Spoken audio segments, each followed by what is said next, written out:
I would like to amend it to a 0% increase or flat tax increase for 2023-24. I would second that. So there is a motion to amend on the floor. Discussion on that. Alderman Downs. Hey, I kind of want to just talk about this a little bit. I met with Chuck after last time we talked about this, and a 1% tax increase is only going to increase your average homeowner's taxes by like $5 a year.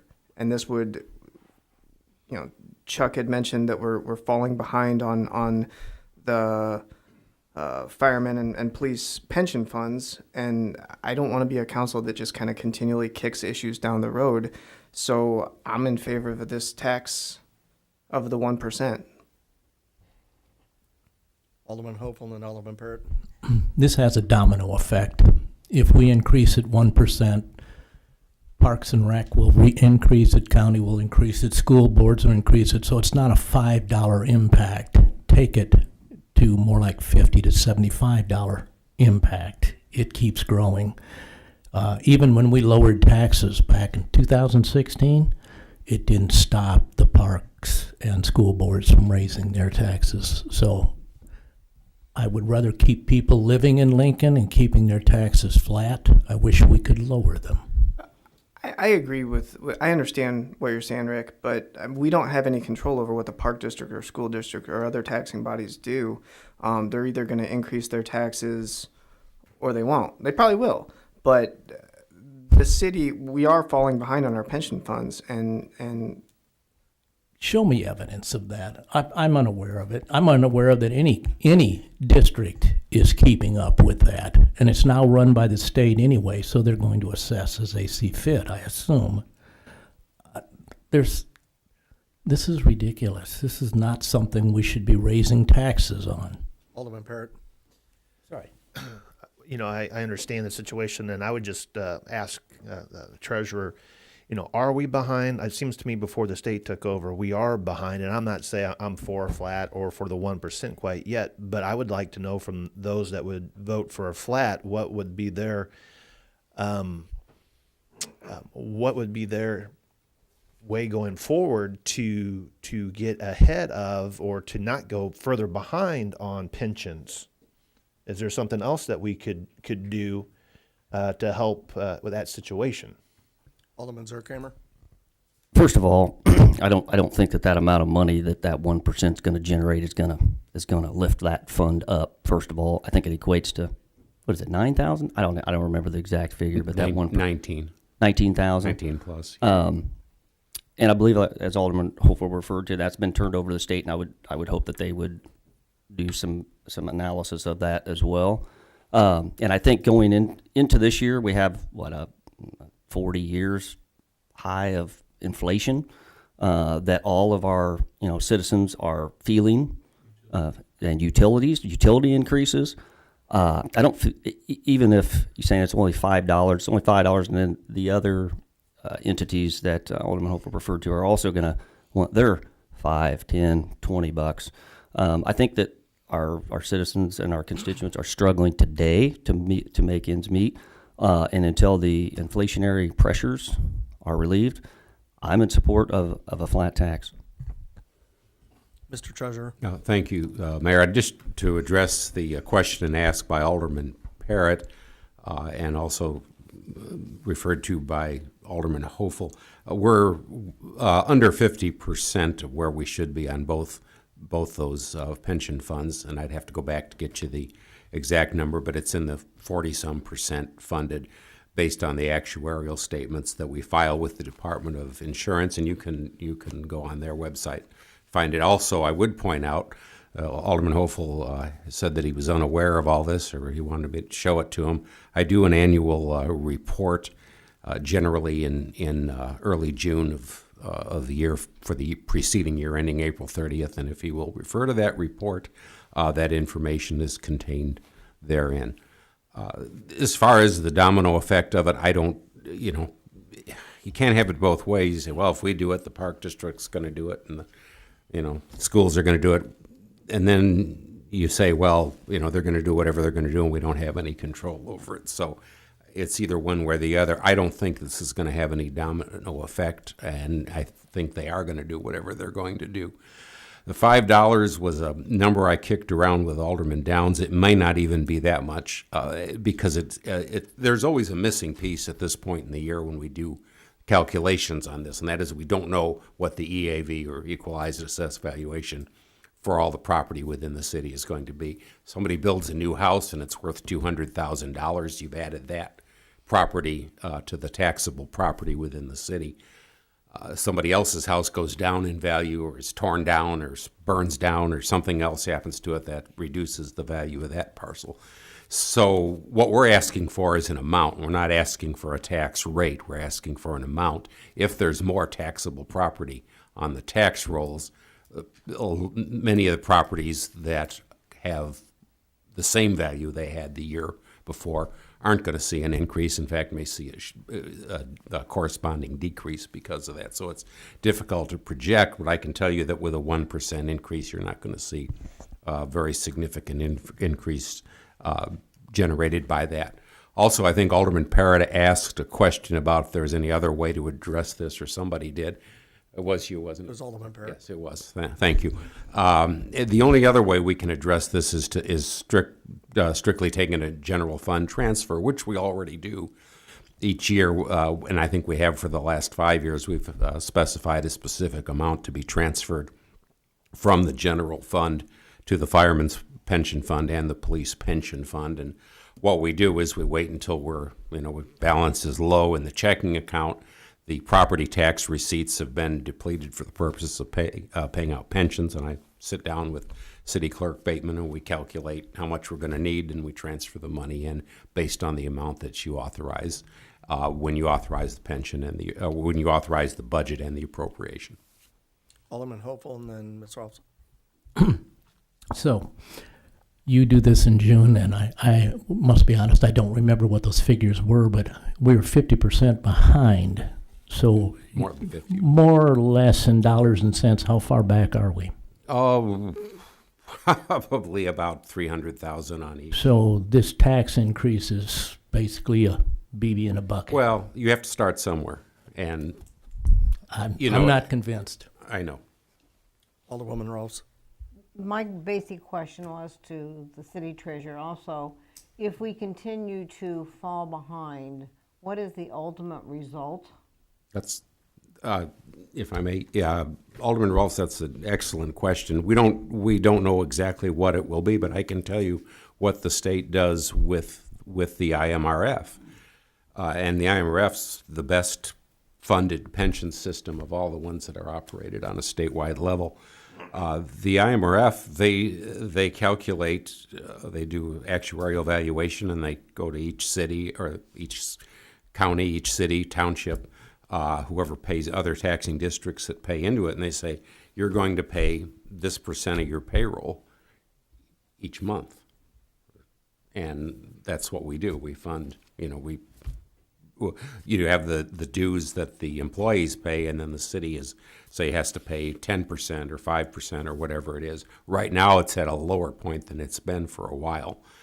And I don't want to get too far off subject with it, but many years ago, and I know you'll recall this, they had an early retirement incentive, which increased the amount of money that the city had to pay to fund those. And as a result of that, the pension contribution at one time was up in the 17% range. So but to answer your question, that's a possibility that they would do that. If we have to continue taking this out of other funds, does it impact other funds that we have money in when we do our budget? Right now, the only way it impacts the other funds is that general fund transfer that we have every year, which is I think 125,000 in one case, 85,000 in the other. So you're reducing the amount of the general fund, which, as you know, we use for most of the city's expenses. If we were required at some point by the state to pay in substantially more than that, then of course it would have a greater impact. That's it. Alderman Zerkamer. Just out of curiosity, and I don't know if Treasurer Conzo, if you know the answer to this question, is does Lincoln stand alone in this pension deficit that we have, or are we comparable to other municipalities like of our size? Are they under the same type of pressures we are, or are we the only ones? No, thank you, Mayor. We're not the only ones, and some of them are better off and some of them are worse. The ones that are closer to meeting that 90% goal or mandate that the state has set by 2040, the ones that are tend to have much higher property taxes, unfortunately, and some of them are down in the single digits as to how much that is funded, and most of those still have high property taxes. They just haven't allocated, or many of them do, not all of them. Many of them do, but they haven't allocated those the money from those taxes to go into those pensions as much as, say, we have or other places have. Does that answer what you want to know? It does. Thank you. Welcome. Okay. Any other discussion?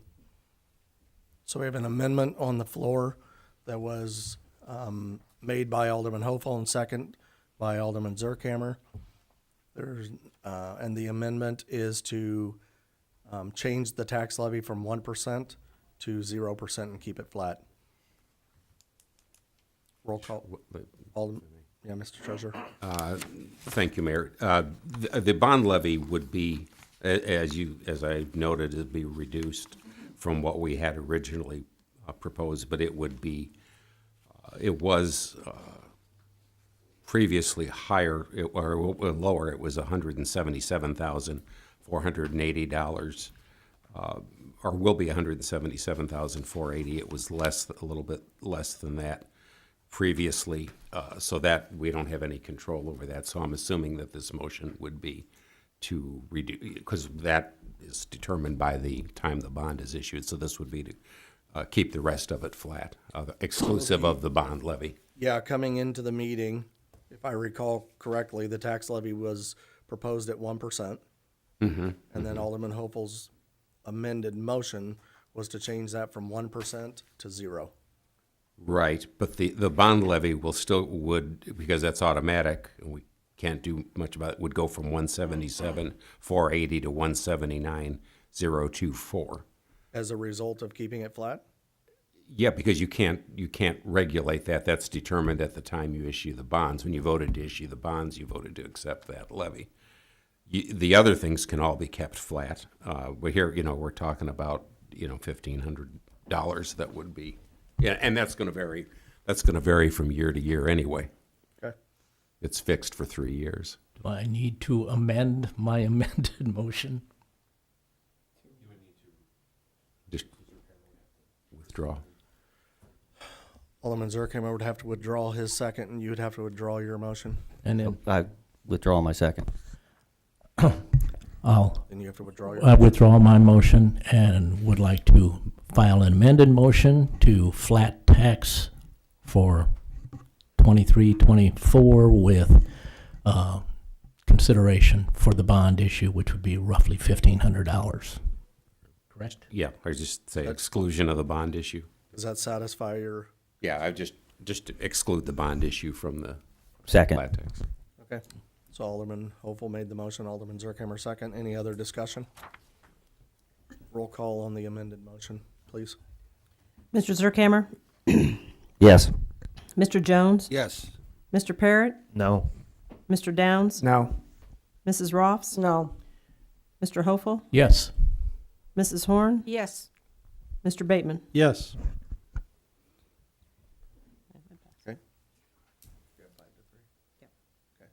And the original item 6A as amended, is there any additional discussion? Roll call, please. What will that be we're voting on? I want clarity. Are we voting to keep it flat, or is this because the motion? Okay. With the exception of the With the bond. exception of the bond concerns. Roll call, please. Mr. Parrott? No. Mr. Downs? No. Mrs. Roffs? No. Mr. Hopeful? Yes. Mrs. Horn? Yes. Mr. Bateman? Yes. Mr. Zerkamer? Yes. Mr. Jones? Yes. Okay. Moving on to item 6B, resolution approving the content of certain executive session meeting minutes. Motion to approve. Second. Alderman Downs made the motion, Alderman Parrott second. Discussion? Roll call, please. Ms. Rolfs? Well, there was one item in there that had to read through it 2 or 3 times before I could come to a determination of what we were talking about. And so I wondered if, In those? so, I mean, there was, the reason, once you got into executive session while we were there, it wasn't mentioned what that item Do was. you recall which specific set of minutes it was? Yes, it was the night that he was. You got Do you have a date? a date. Yes, If it I was an have the date executive at home, session, but you it was, can't mention what it was about. When were you introduced to the council? Do you remember, Rob? It was in April, yeah. I know There was 3 of them in April. that, of course. Well, we can't discuss the meeting minutes in an open meeting. I know. So, I just, whoever's taking, I think we need clarity exactly what we're talking about. But maybe you want to go back, or I can let you know what it is. Yeah, you and- have to let me know which one it is. And so you can, but. It talked about groups, and it was like, what groups? okay. All right. Any other discussion? Roll call, please. Mr. Parrott? Yes. Mr. Downs? Yes. Mrs. Ross? Yes. Mr. Hopeful? Yes. Mrs. Horn? Yes. Mr. Bateman? Yes. Mr. Zerkammer? Yes. Mr. Jones? Yes. Next item up is 6C, ordinance amending section 7-8-1-14 of the Lincoln City Code.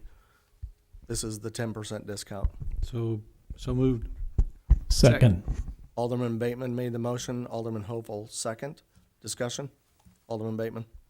I just want to reiterate that this must be determined by the citizen prior to their February 20th sewer payment. There'll be no exceptions after that because we have to have this set for budgetary purposes. So please pay attention to your February bill. And what date will that be? They'll be mailed out. 20th. They'll be mailed out the last day in January. So it's from February 1 through February 20th. So you have 20 days to determine whether you would like to take your 10%. And there will not be any exceptions after that. You'll have to wait till the following year. So we can only offer this so we can budget for it. So Any other discussion? Ms. Bateman? And the most important part, you really should call and tell us that you are going to take that discount, because if you have auto pay, and this is something that came up after we had the cow, if you have auto pay, it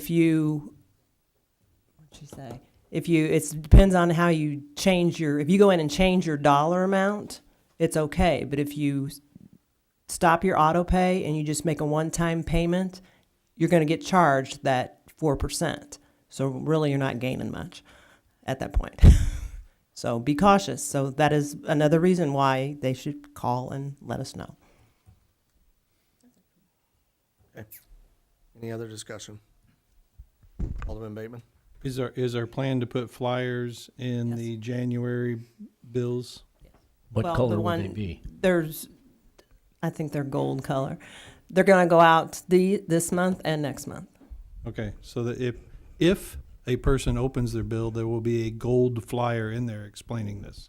Correct. With instructions to call the clerk's office if you have questions.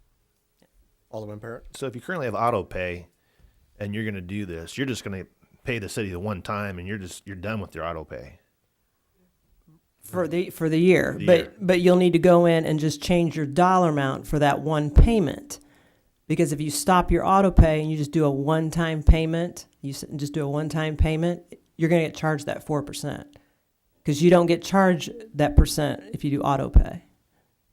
But make sure you turn your auto pay off. Off. It'll be rebilled for the full amount the next month. Yeah. Or you can just write us a check. Write a check. Write a check. What I'm gonna do. Cash. Yep. Alderman Downs. Will that auto pay issue that you just described be outlined in the flyer that goes out? I think they're gonna try to put something in there. Okay, cool. And I've talked with Chris, and we're going to change the screens and put some notices on the screens that they will see when they log in, so that it's obvious to them as well. Okay. We're going to make every attempt to get them at every point we can, Thank you. and hopefully we have very few issues. Okay. Anything else? Roll call, please. Mr. Hopeful? Yes.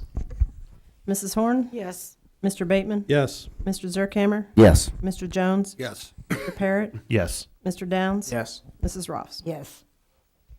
Okay, next item up is item 8A, the city treasurer's report for December 2022. Treasurer Conzo. Thank you, Mayor. You've all received copies of this report, and I trust you've had some opportunity to look at it. There's a few things that I'd like to point out. You see our composite account generally in very favorable balance at this point, and I've mentioned this every month. Keep in mind that everything we buy going forward is going to cost more. We've had a little bit of a break in the price of gasoline, and the inflation has slowed a little bit, at least temporarily, but it's still 7% year over year from what it was a year ago, and that makes a significant difference in the cost of things that the city has to buy and in things that have to be contracted out especially. I would point out that although the inflation has been 7% year over year, wages haven't kept up with that, so that's another problem. And you'll see that reflected when we get to some of the municipal sales tax reports. I would call your attention to the sections dealing with the pension fund. You see the police pension fund, that's probably the last time you're going to see it in that format. They have begun the process of consolidating that into the consolidated statewide pension fund, the Illinois Police Pension Investment Fund, it's called. And that part of that has been done. The rest of that should be done by the end of the month. Then going forward, what you'll see for that is what you see there for the Fireman's Pension Fund. I think I pointed this out before. That consolidated fund is later in reporting the balances to us than the ones that we held, that were privately held by the Lincoln Fire Pension Fund. Same thing will be true with the police pension fund. So there'll be some delay in getting that. I checked it as recently as today at about 2 o'clock. The report for for November still wasn't up there, and we're 19 days into the month. When we had investment we had it through Regions with the Fire Pension Fund, operated out of St. Louis and Indianapolis, and we would have those statements within 7 or 8 days at the most, usually sooner than that. And these aren't even statements. We have to log on and view it online and all that. They still don't have it out, so you're always going to see that kind of a delay, at least in the foreseeable future.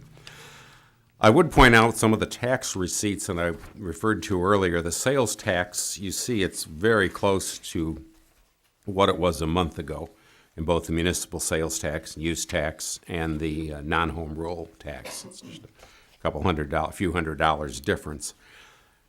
You would think with the inflation and everything costing more, that would be greater, and it is greater than it had been, but what this indicates is everything costing more, you're seeing people purchase fewer units of things. They're buying less items, still paying the same sales tax, which is a very disturbing trend. So it's just something to keep an eye out for in the future if inflation continues as it has been.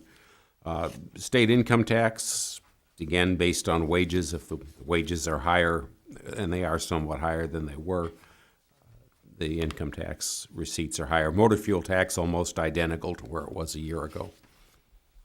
And the often discussed video gaming tax settled right in there where we thought it would, about $37,000, $38,000 per month. And that's all I have, unless there are any questions. I just have a Alderman couple couple quick questions, Treasurer. For our general fund expenses that we have when we do our budget, what brings the most money into the city to help pay for to run the city? Well, the municipal sales tax and the use tax combined, which generally are the highest sources of income, and you can see it there going back several years on that attachment. You see what it was last year. It was $3,895,000 for just the sales tax and the use tax, most of that being the sales tax. And then the non-home rule sales tax, another $954,000 last year. So those are our two. Are you projecting, or do you project that for 2022 that the sales tax is going to be about where it was in 21 or behind? I think it's going to be right about where it was. If you look at it year to date, we're about 60. If you take the municipal sales tax and the use tax, it's down about 60,000 from where it was in 2021. So if that continues, it'll be down somewhat. And then well, go ahead. Sorry. Well, no. I was just going to go on another line of questions, but Okay. So the next question I guess I would ask is for our pension funds, because I'm concerned about pension funds for our employees. We have to be at 2040 at 90% funded. That's the current state mandate. And so over the past, let's say, 10 years, have we been roughly about 50%? Or Yeah, are we we've making been any- under 50%. We've generally been in the 40-some% mark. 40% mark. And so 40 between 40 and 50. I I get- could go back and pull them up, No. year by year, but that's fine. I guess what I would like to try to as this council work on looking at and projecting over the next 18 years, I guess, how to get to 90% if the majority of our funds to pay for our police and for our fire is from general funds. And at least in this year, 2022, it looks like our sales is going to be flat as Flat far at as best, from yes. the previous year, because we're not going to make any headway on that. no. And as we talk about Fifth Street, we talk about some of these other things that we kick down the road. What's the plan for this council to not kick it to 2039 and to be at 90% and not get there? Mr. Gonzo? That's a very good point, Alderman Parrott, and that's, when I was talking about this municipal sales tax and the use tax and so forth, we do that, and it goes into the general fund, and we transfer some of that. So most of this is the single largest source, or these are for our general fund, but very little of that bleeds over into the pension fund now. And so most of that comes from a property tax and from the pension contributions that the employees, the police officers and the firefighters make to that fund. Thank you. Alderman Bateman? My question would be, or I'm just going to sound sarcastic, I'm not that concerned because the state took it over, and the state is so grossly underfunded on pensions. Why are they forcing us to be 90%? I bet they're not even 10%. I mean, that's all you hear about is the state of Illinois is one of the worst in the nation for grossly underfunding their pensions. And then they're going to turn around and say, well, just because we want you to be 90%. They swept the money out of these accounts for a reason. They're already spending it. If they weren't concerned, they should have let us control our own pensions. Instead, they decided, like most of the politicians do here in Illinois, is, hey, look, they got a big fund of money. We're just going to go take it and spend it somewhere else. That doesn't sound like an answer or a solution. They'll change the rules between now and 2040, in my opinion, because they can't fund their own pensions. Mr. Gonzo? Thank you, Mayor. Well, they'll change the rules, and it'll be what I said earlier in response to Alderman Rolfe's question about that, is they'll do it the way they do with IMRF, I think, and that is, here's what you're going to pay as a percentage of your payroll, and there's no choice. You have to do it. It's state mandated. You may not like it, and that's great, but state doesn't do that then? No, I don't know. You don't ask me because I don't have any control over that. We can't But control that, they that's control right. us. They'll do what they did with the CSO project. They'll mandate it. There you go. That's right. Alderman Hopeful. And I get the sneaking suspicion it won't matter whether you're 90% or 40%. They'll mandate it for everybody regardless of where you're at in a pension. If we go pay more. I don't think so. Okay. Any other questions for Treasurer Conzo? Okay. Thank you, Mr. Conzo. Thank you. Next item is 8B, City Clerk's Report for December 2022. Ms. Bateman. In the month of November, we received $344,720.38 in sewer receipts, which we received payments from one of the prisons of $6,704.32. Questions for Ms. Bateman? I don't have a question, but there's the answer right there. The state can't pay their bills on the sewer bill, you know. They're better. It's better than what It's better. Yeah, it's better. But I mean, Make sure you can get in the house tonight. I just want to control the money I want to control the money we spend right here in Lincoln. I would just hate to see the people that put themselves in harm's way not be able to get funded, get their retirement after they serve this city. And we need to come up with a plan and not just say that the state's going to not pay their bills, so we're not going to have to worry about it. That's not an answer.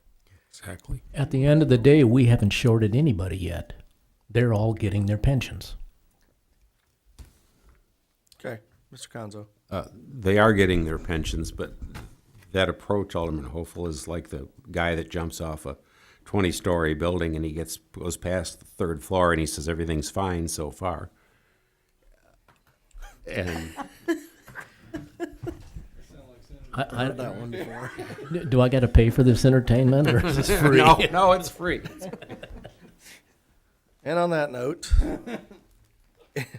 moving on to item 8C, Department Head Reports for December 2022.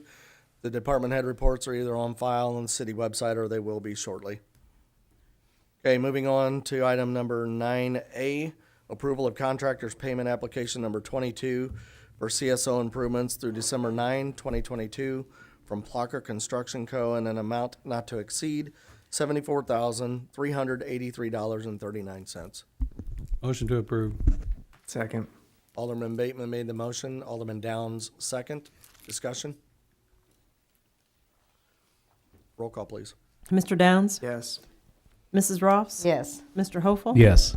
Mrs. Horn? Yes. Mr. Bateman? Yes. Mr. Zerkammer? Yes. Mr. Jones? Yes. Mr. Parrott? Yes. Okay, next item up is item 9B. And thank you in the audience for being patient with us on this one. Advise and consent to the mayoral appointments of Peter Ahart and Mario Taylor to the Diversity and Inclusion Commission. Motion to approve. Second. Alderman Downs made the motion. Alderwoman Rolfs second. We have invited Mario to join us this evening. Peter got the flu today and was unable. We'll bring him back at another time, but I thought it would be nice if Mario could speak to the council and tell you a little bit about himself and then give you an opportunity to ask him any questions. Mario?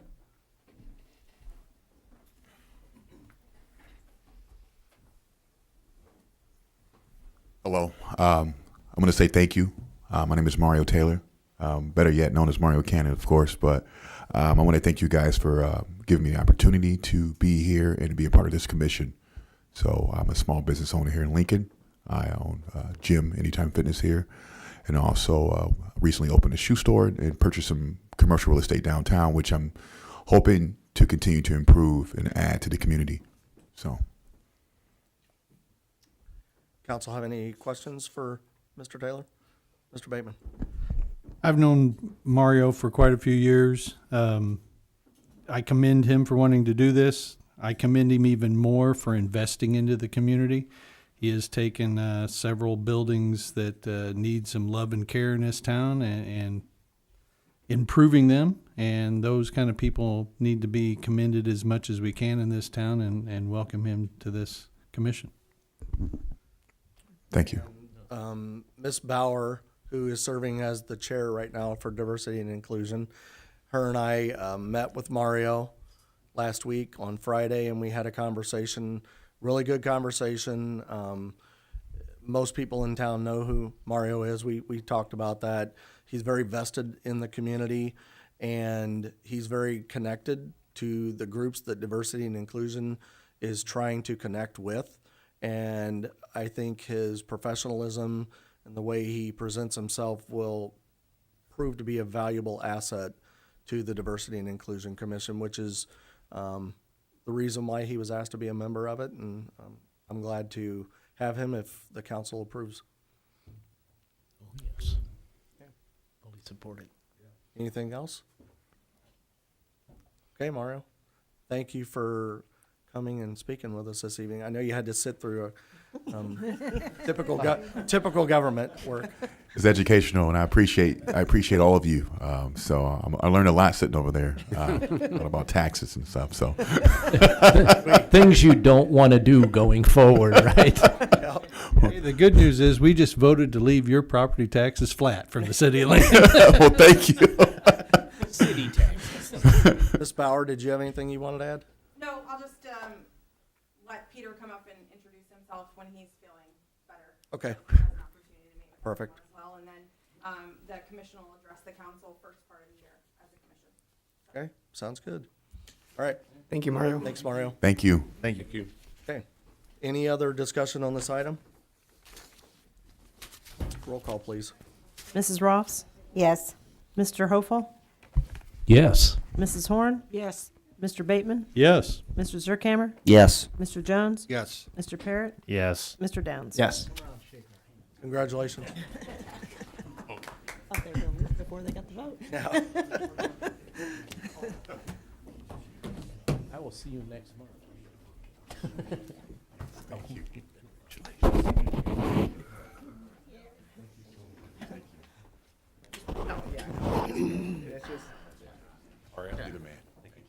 Thank you. Kind words, Mr. Bateman. Thank you so much. Thank you. Oh, sir. Thank you. Thank you. I like his shoes. Thought you like his coat. I do like his coat, but I like his shoes better. He wore that coat Friday night, and Michelle tried to take it.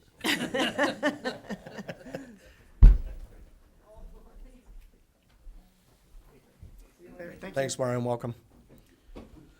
Okay, next up is item 9C, advising consent to the appointment of Detective Sergeant Matthew Comstock to Deputy Police Chief effective January 1, 2023. So move. Second. Alderwoman Rolfs made the motion, Alderwoman Horn second. Discussion? I think Joe's aged about 10 years in the last few days.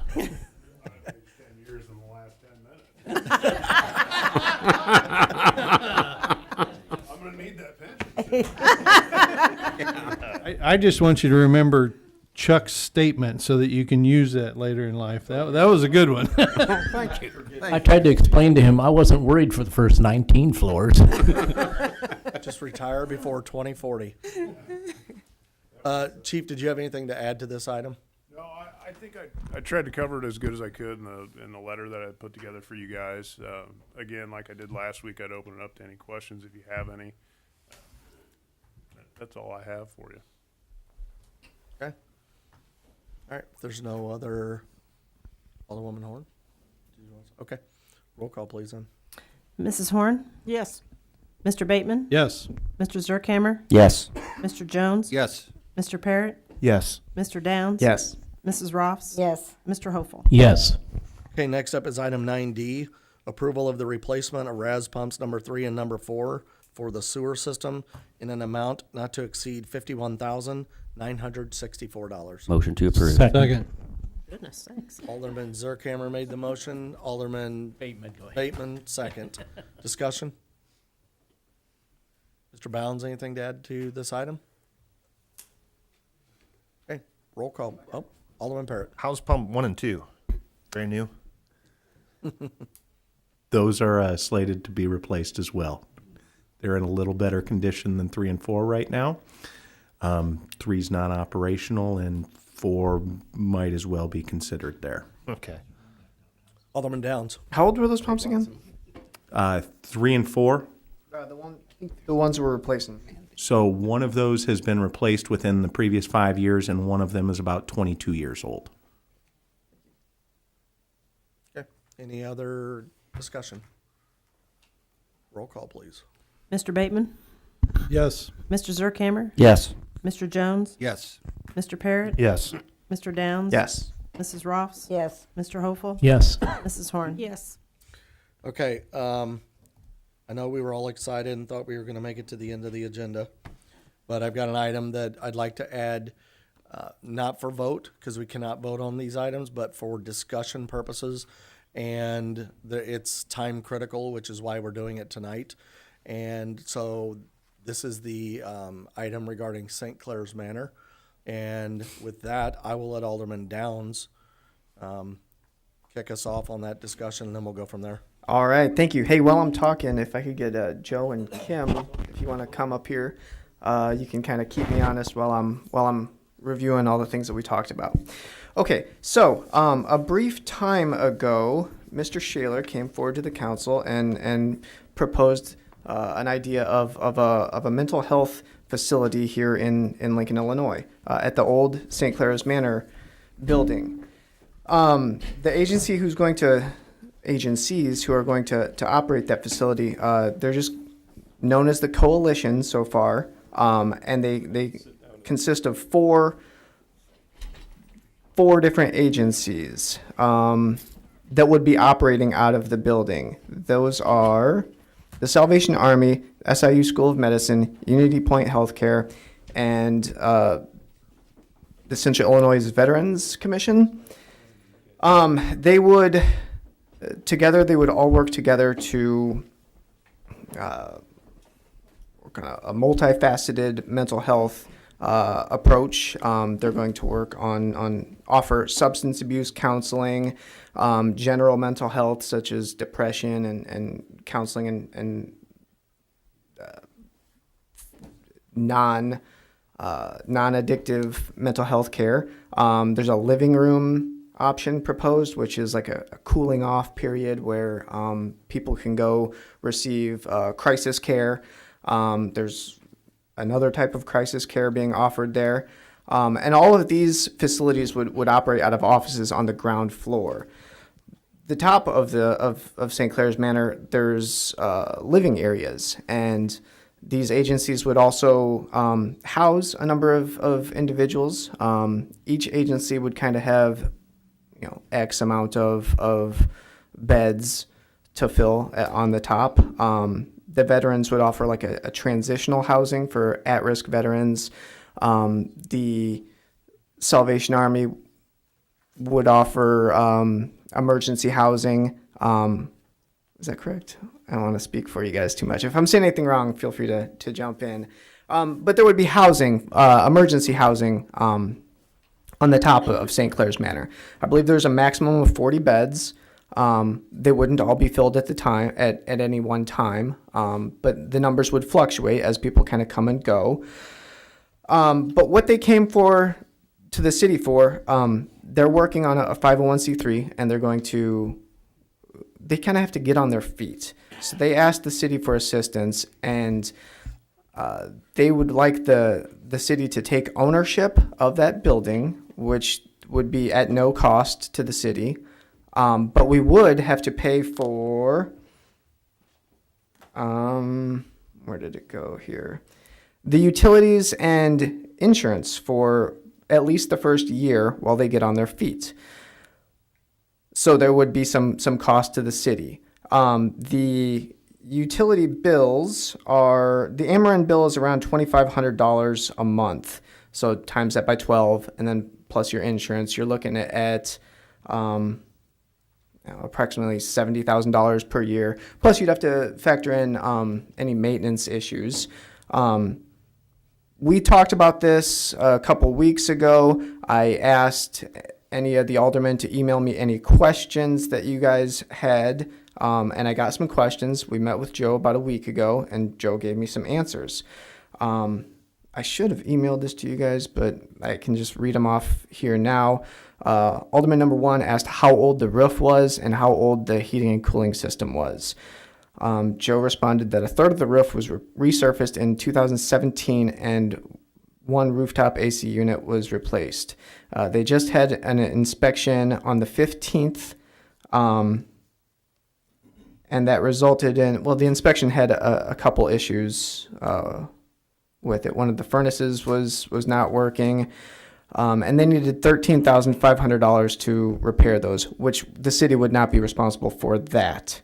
Also, I want to mention each entity that would be working out of there would have to carry their own insurance, which would cover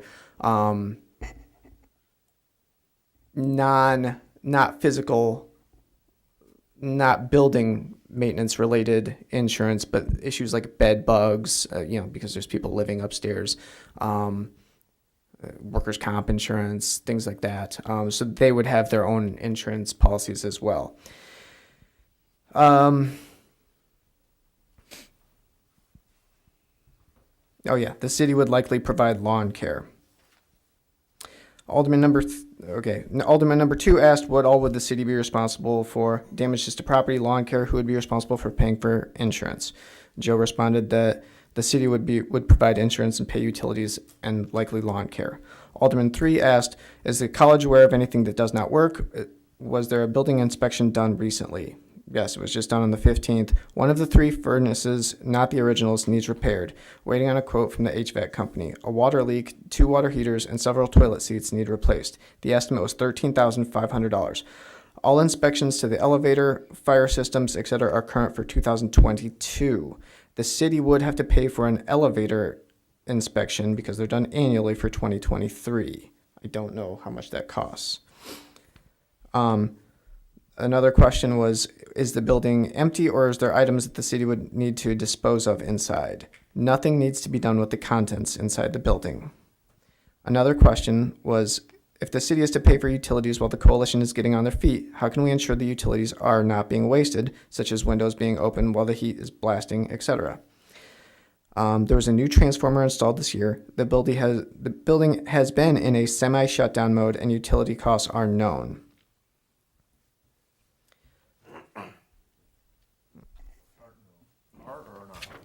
So the $2,500, that's in shutdown mode?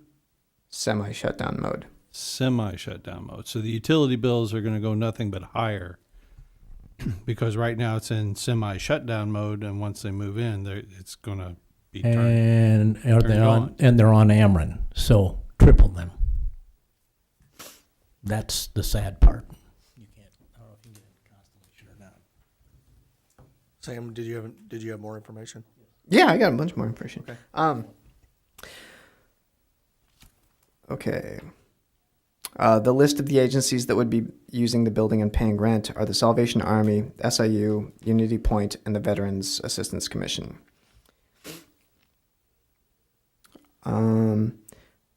Okay. Is there a plan in place if one of the agencies pulls out midway through the year? Joe stated that there was a letter of intent to build out their space and to sign a lease agreement for 12 months. Memorandums of understanding are anticipated prior to the formal lease.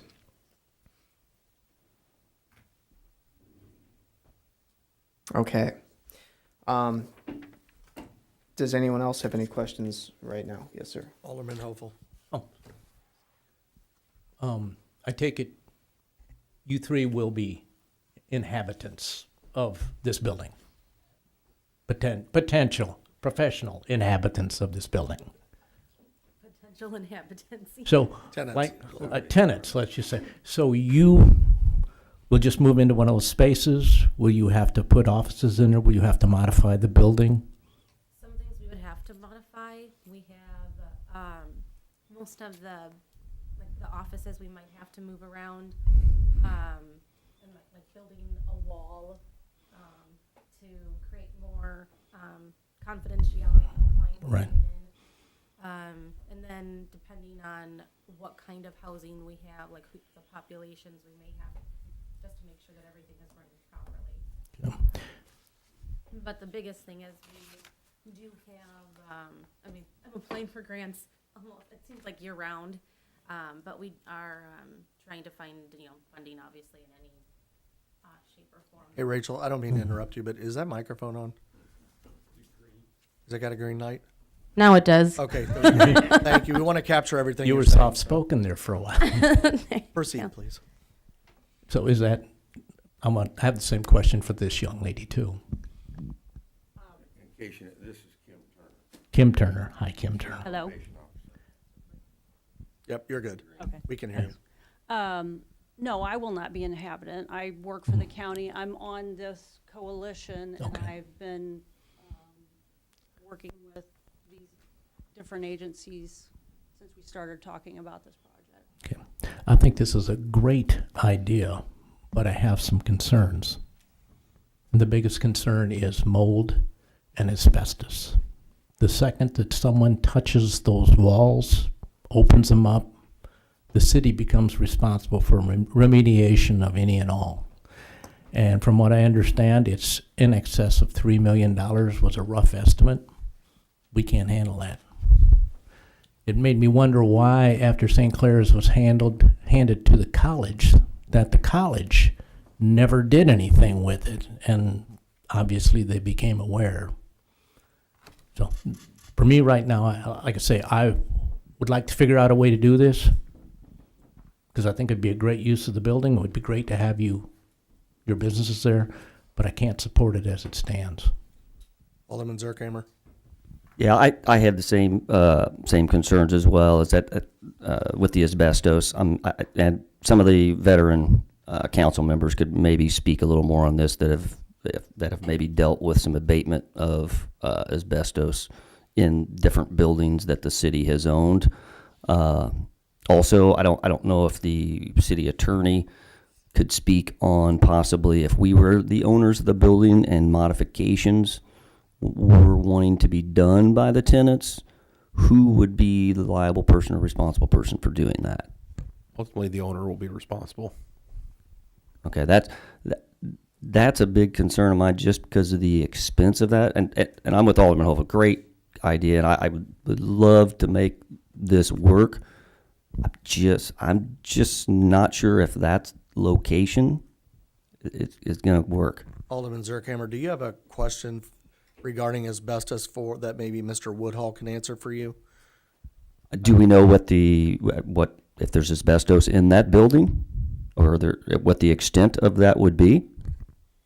I personally have never inspected it, and it would take an actual remediation inspection to do that. Typically, for instance, the inspection on the Kicking Street garage, I don't have it in front of me, obviously, but I want to believe it was about $1,500 simply for the inspection, just to tell you what is there, if there is anything there needs to be remediated.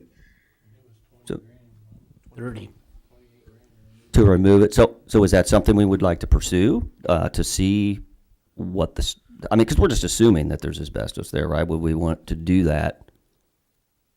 I'm looking for anybody else to comment on it as well that may have an idea. I would recommend we come back to that question, depending on how the council would like to proceed when we get towards the end. Alderman Parrott and then Alderman Downs. Well, I'm sure the college probably has done had an asbestos inspection. Perhaps we can ask them if they've had one done, and they could just turn it over to us if they, because why pay the expense? Or I don't know if you, Joe, if you guys know if there's been any inspection or not.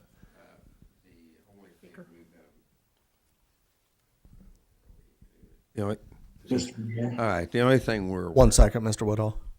we have they drew up plans in 2017 with Farnsworth as to how they wanted to lay the building out.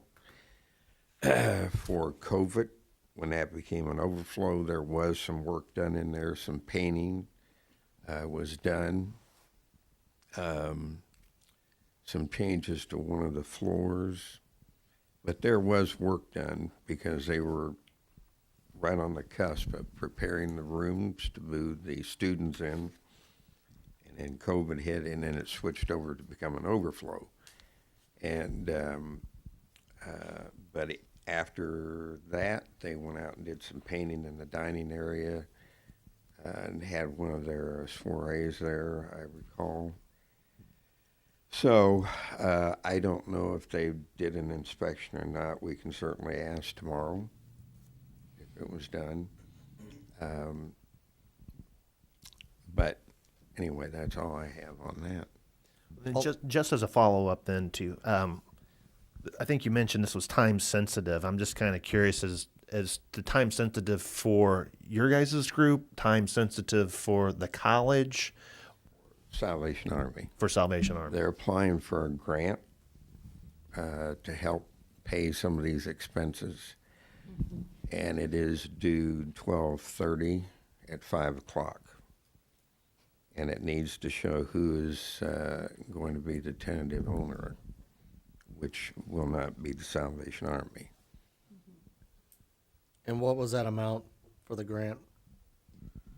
Well, the grant is upwards of the max you can apply for is 250,000. We're applying for, and it can only be applied for renovations, and they need to be renovations to make it habitable for shelter purposes. And it has to be a social service agency providing shelter that isn't a new agency. So Salvation Army is applying for it currently. There are a couple other locations that we're sharing that amount with for Salvation Army, but I know for one that's not listed on here, I don't know if it was on your list, but one thing we were planning on is including, well, the 13,500 would, and then anything, if we can get any other quotes, we're gonna put as much of it as we can into that grant to say this is what we're asking for. So if the Salvation Army is requesting the money, does the grant allow them to put the money into a building that the Salvation Army does not own?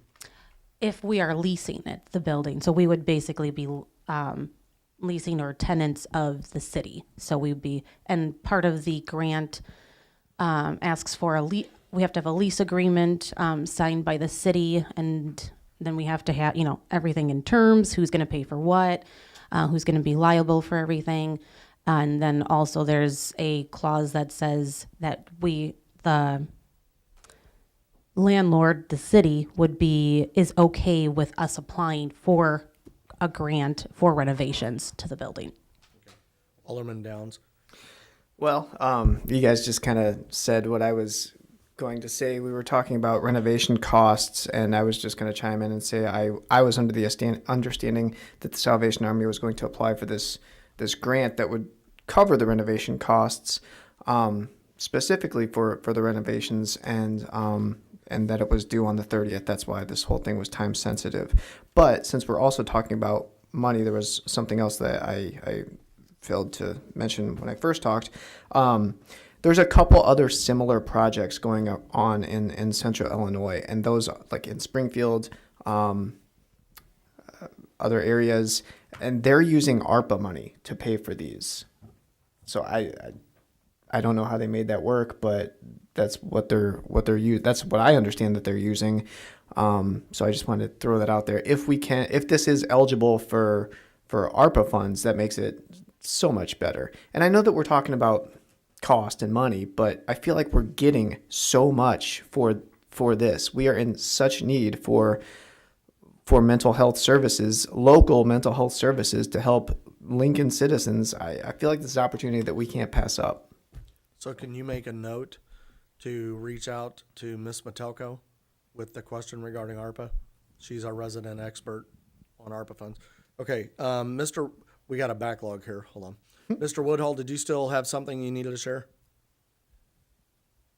Actually, all I wanted to mention, I believe Mr. Hopeful brought it up, that with regards to asbestos, when you get into any kind of asbestos containing buildings or properties, so like he mentioned, asbestos legally is, unless it's friable, meaning able to be pushed into the air and ingested, it legally does not have to always be addressed. When you get into situations where I'm going to cut this floor tile and put in a new wall, now you've cut that floor tile and it's become tribal, ergo you have to address it. So it would take an inspection to actually see what is there, and then actual plans to know what would need to be addressed based on their plans to actually touch or move the asbestos containing materials around. So there's no doubt in my mind with a building that age that there is certainly quite a bit of asbestos containing materials in that property. Okay. Alderman Zerkhammer, then Alderman Hopel.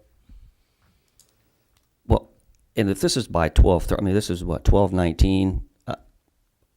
I'm not comfortable making a decision for the next 11 days with the, kind of with a lot of these unanswered questions, the cost, the asbestos, how much rent will each of these be paying? Will it pay for all the expenses? The asbestos thing is a really big sticking point for me because it can become, as I think some of the folks on this council know, can become quite costly. And it could scrap the whole thing, and the city could be on the hook for a significant amount of money. Alderman Hopel.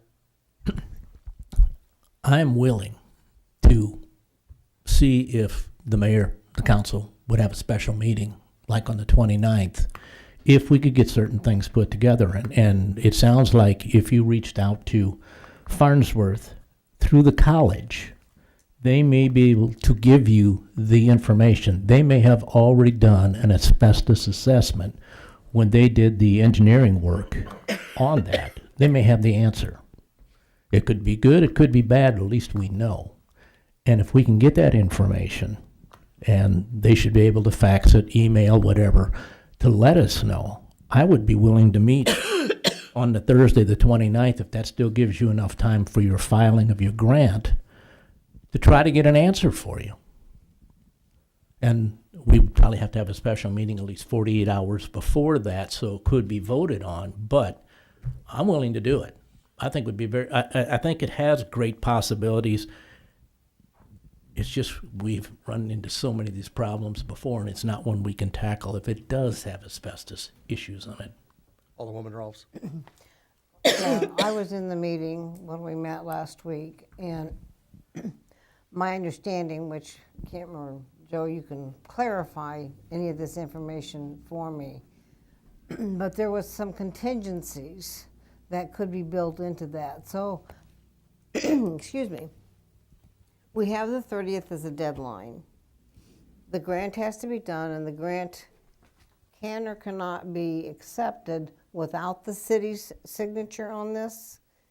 Am I misunderstanding that, or is that? No, we would need the signature from the city. So even if we had a meeting on that Thursday, like we need to have a signed lease saying who is the landlord. Even if it's tentative, we can, I know my supervisor's been looking in to make sure that we could put a tentative lease agreement saying, the conditions saying if we are awarded this grant, if there is no asbestos, that we could list those out there, that the city would then be the lease, or would then be the landlord and we would be the tenants. Okay, the $250,000 would be the max that you could receive. That we can ask for. So we have to ask for and have the bids in place first. So we can only ask for what we have bids for and what's actually listed. So this $13,500 we can ask for because we have a bid for it, saying that this needs to be replaced. But there's no guarantee that even if you ask for $250,000 that you would get that. I mean, and you're representing the Salvation Army. The Correct, Salvation yes. Army is writing the grant. Yes, and I'm saying like right now, I wouldn't ask for $250,000 because I can't show that we need $250,000. I can only ask for what I can show we need. Do these come along often, or is this just a one-time situation that you're aware of? This one is, right now we had we were let known in December as well that we needed to apply for it. And then we're like, trying to read through everything. What do we need to do this? It came from the state. That's why you had 30 days to figure it out. Yeah. So this one is a new grant. We don't have, I don't know if they're offering that one again. This year specifically, they've been offering a lot of new grants. We did even apply, we applied for one, but unfortunately at our continuum of care, it did not go through. for various reasons we don't need to get into. But that one would have been a bigger grant that we were hoping we could have used instead. So So if that's this just the does- nature of I'm grants. sorry to step on your toes, but Well, so I'm if this stepping doesn't, on my toes too. put your feet out here. If this one doesn't, you don't land this one because you've only got a bid for 13.5. There will be others that come along just in case we drag our feet a little bit because we need a little more information. You never know. We don't know. How many grants have you applied for this year? Quite a few. Not all of, I mean, they're all for different things. Right. This one is specifically for renovations. Okay. So we don't get very many that are there for renovations is the key. I mean, there's yearly grants that we know of. This is not a yearly grant that we can normally apply for. My apologies, Ms. Rolfs. Alderman Barrett. Yes, thank you. So I just had a couple questions, and part of it was about that. So taking ownership, you said you could get a tentative, but when would the city, if we were to do this well-worthy, project, when would the city need to take ownership? Because I think Mr. Doolin was saying, something about April, or I'm not for sure if that was the they'd like to get rid of it by April, but I know that he'd like to get rid of it earlier. I just feel like this, and it's the 13.5 just strictly for your specific agency. It's not for the other five that's coming in to do any of the The other renovations. agencies are not able, excuse me. The other agencies aren't able to apply for this grant because they don't have the proper, identification, non-for-profit. They may be non-for-profit status, but they have to be for this one, and it needs to be a shelter that's expanding services. So it can't be anything new. We are the only one that qualifies to apply for this grant that has the proper identification. Okay, so then, Joe, when would we need to take ownership if we were to agree to this?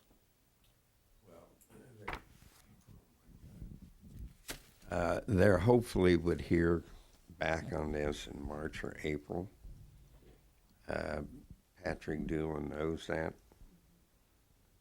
We've tried to keep them in the loop as to, this, and he understands this wasn't going to happen overnight.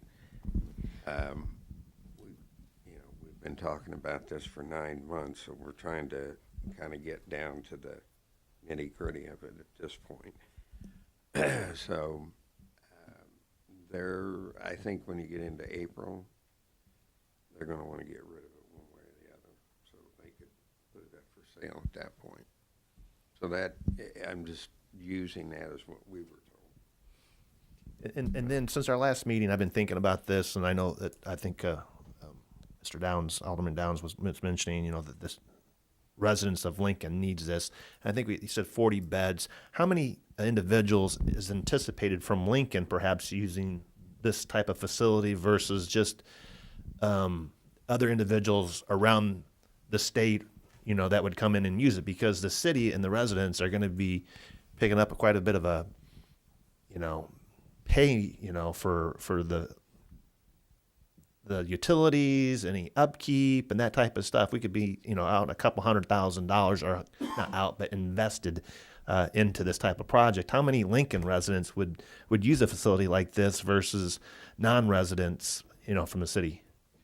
It wouldn't really make any difference because there would be, in the case of the Salvation Army, one of the grants that they've applied for, they would be reimbursing the city for each resident that's in there because they would be receiving that money that they bill.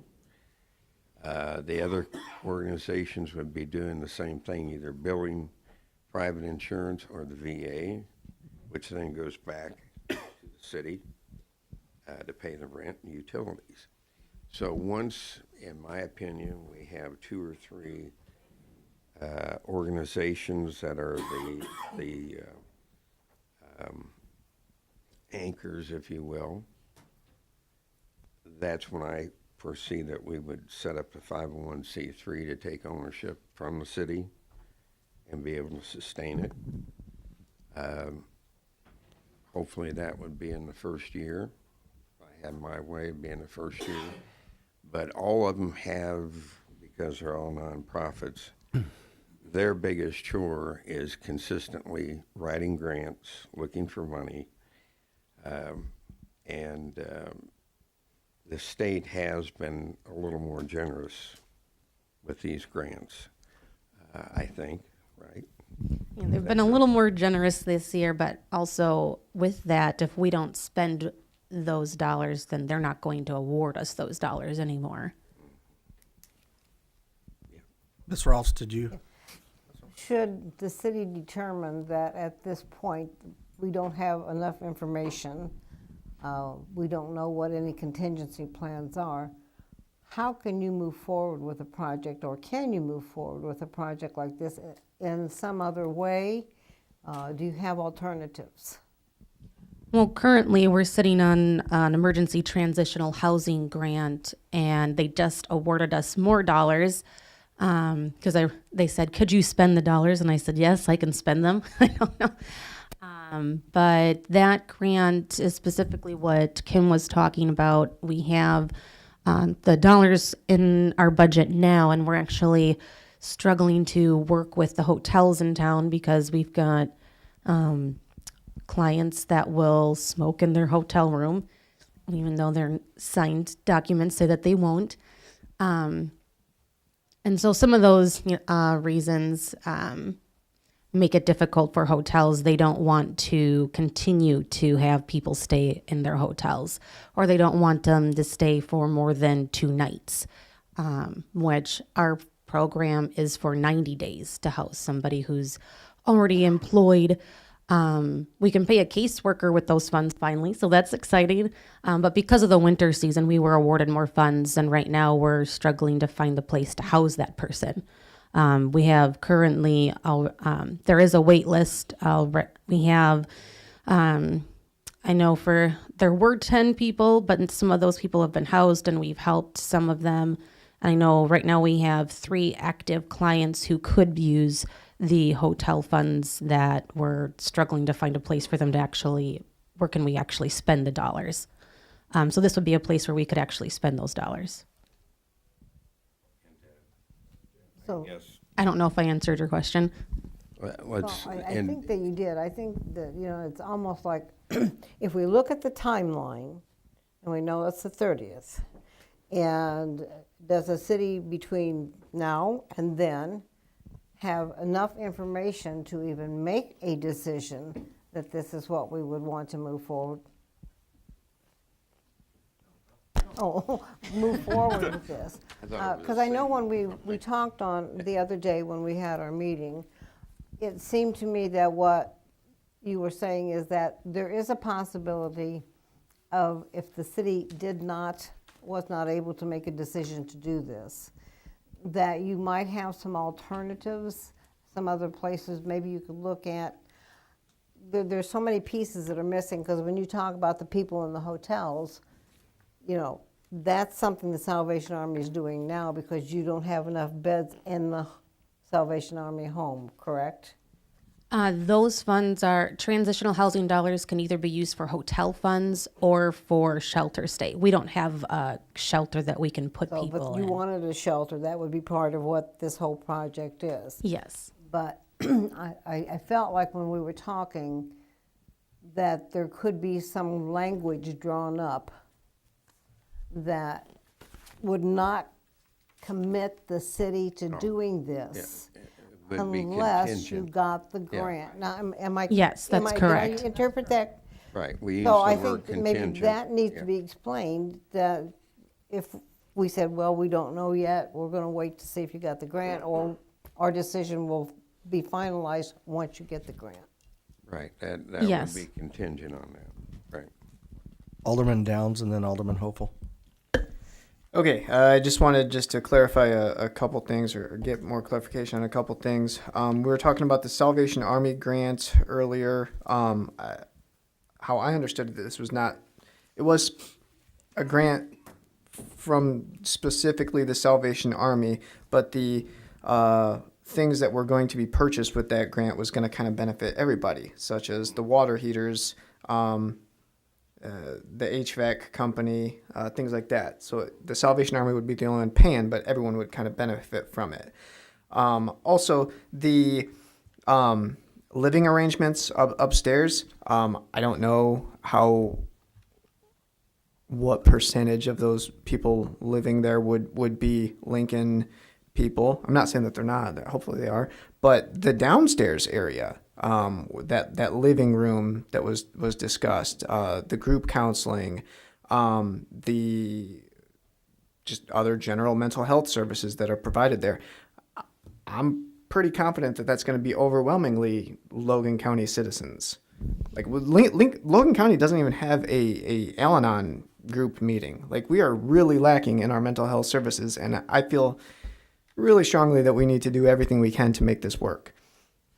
We do just to get a picture, and I can leave this with you guys, but since January of 2020, we've helped 120 people, not people, but households with evictions. And we've also, for the first month's rent, and we also have 31 people that we've helped with just with different kinds of 2-night hotel stays. So you're looking at, that's over a 3-year span and those are people that qualified for our services. So most of the people that we help with, those are people that have income that we've required that in order to get eviction rental assistance, you have to have income in order for us to help. So that's not including everyone that we've also turned away because they didn't have funds.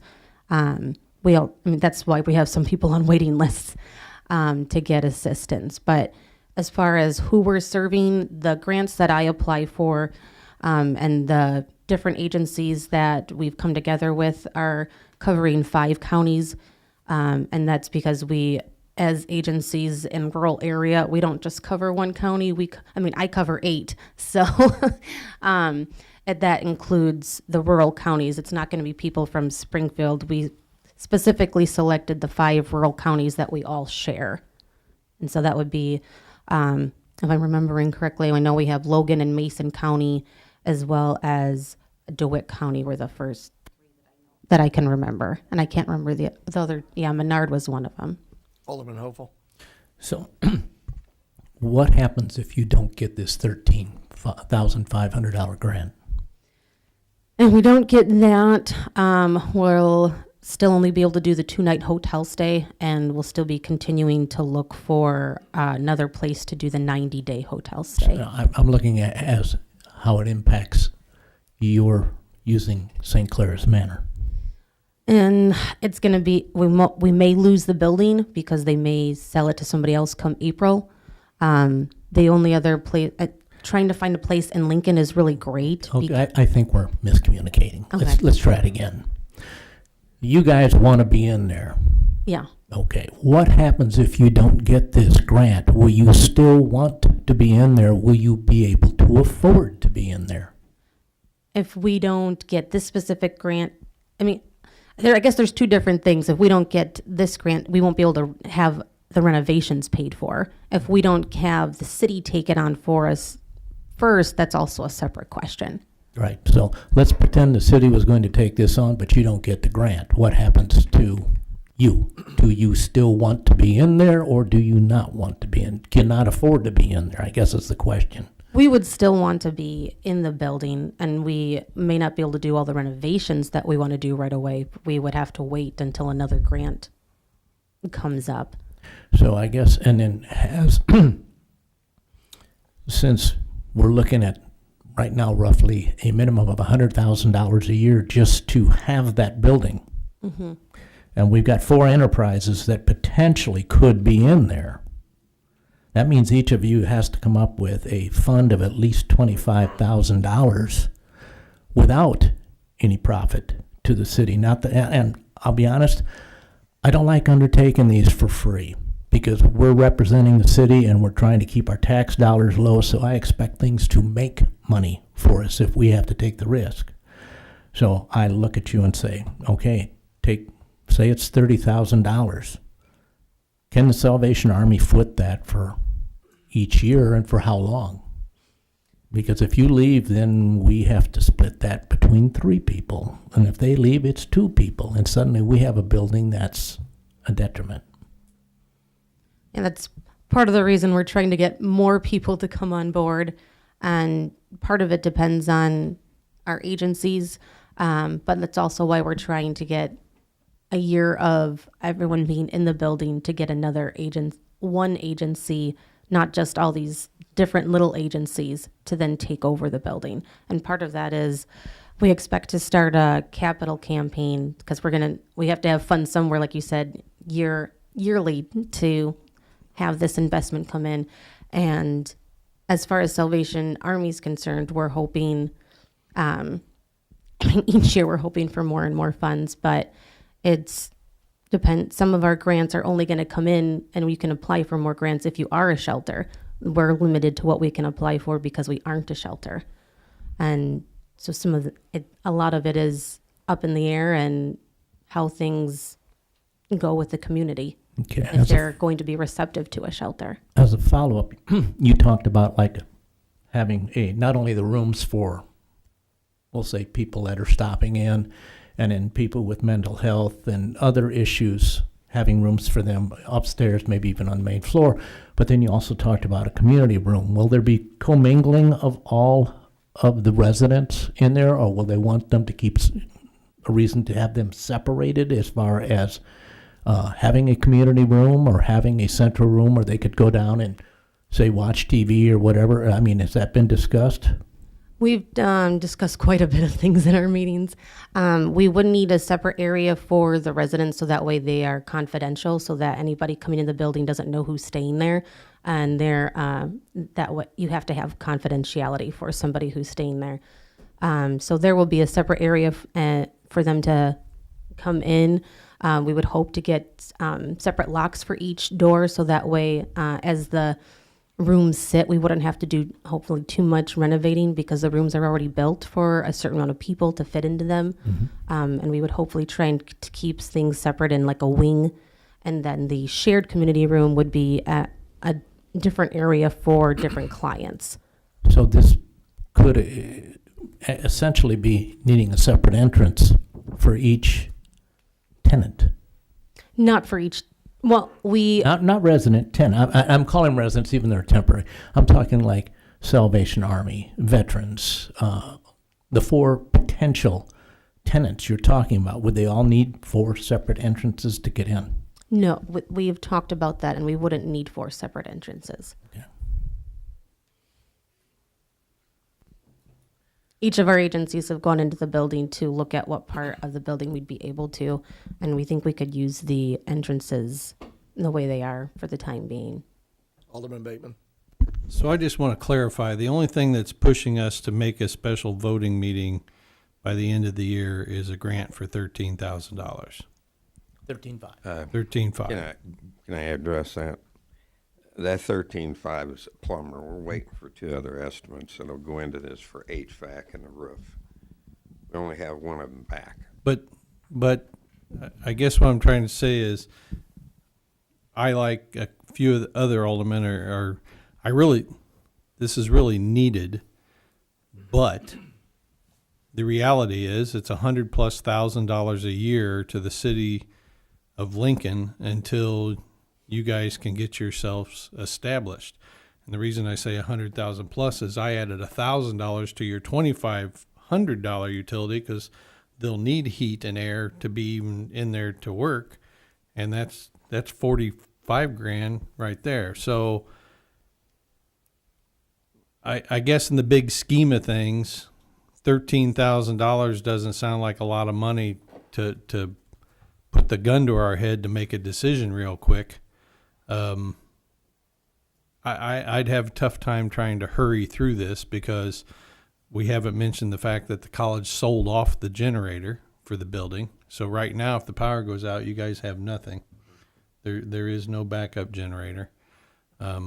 Personally, I don't think the building's sellable. So for them to tell us that it's going to be sold in April, if that's the case, St. Clair's Manor would have sold it. But I think it's needed. I just don't feel comfortable making a rushed decision, and I really don't feel comfortable making a rushed decision just so we can get a grant for 13.5, or let's call it 25,000 or whatever. That's where I stand. what are the things that you're needing answers to? And I know it seems like it's a Russ decision, but we talked about this before. Sam gathered the information. He's provided the information. What are we missing that we need? Who's going to maintain this building? Currently, this city has nobody maintaining any of our facilities. We ask Mr. Woodhull to constantly go down to the depot and do work. We have to keep the bathrooms locked there because of vandalism. We don't have a maintenance person here. We ask the fireman, the former fire chief, to do maintenance work here. Walt's guys do maintenance. And then all of a sudden we take on a huge building, obviously with issues. So it's more than what we're asking here. It's taking on the building plus the grounds, plus the repairs, plus the utilities. That's my issue, is we don't have concrete numbers of what it's actually going to cost us, and they don't have concrete numbers on when they can actually move in to start generating money coming back the other way to, as Rick said, to just get us to zero. That's the problem. I mean, I want to do it, but I just... Alderman Parrott? Yeah, how old is, it has a boiler, right? I don't know that it doesn't have a boiler? Just, okay. And one of them was replaced, how recent? One of them was just recently replaced, or? One of them is due for repairs. Oh, repairs. Yeah, the other two are good. Okay. Alderman Downs? I forget what I was gonna say, but I do get that this could cost the city money for a period of time until these people can get on their feet. I think the last time we met, you said at least for the first year we'd be on the hook, and then hopefully by the second we'll start making some money. I mean, that's kind of what we had talked about before. I get that it could cost the city some money, but on the same note, it could save people's lives. Like, how many people OD in this city a week? Joe, do you have an approximate answer? Anybody? It depends on what's. Can you speak? This last week, what was it? Joe, can you speak into the microphone, please? There you go. Yeah, I wouldn't have a guess without doing a search. Okay. Just right off the top of my head, but We're up my to 27 on the year. What'd you say? 27 on the year. That died or that OD'd? Overdosed. We've had, Oh no, we've had way more than that. I've got the paperwork in there. I have the paperwork for every OD that we go on, whether it's methamphetamine, fentanyl, heroin, alcohol, and I report them every month. Okay. So I've been I to could as get a many as number for you. dozen in a shift before. Yeah, that's so that If Hot Dough Pits Town is ODs all night. at the meeting that I had with Joe and Kim, I don't recall if they said it was 5 a month or 5 a week on average, but it was an alarming amount. And if we're not doing anything was a week. okay, then if we're not doing anything to solve this, I feel at some point this becomes our issue, and we need to do something to get the city some help.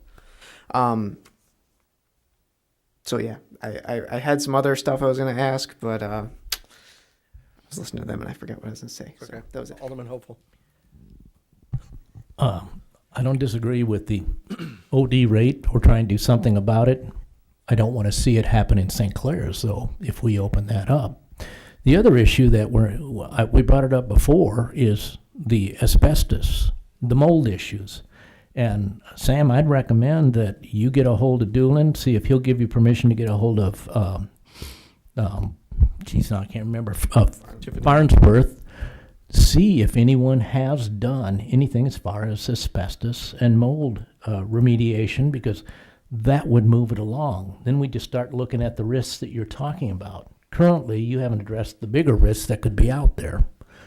Then it comes down to trusting what can be done to put that into play. But until we know that, we're just going into this totally blind.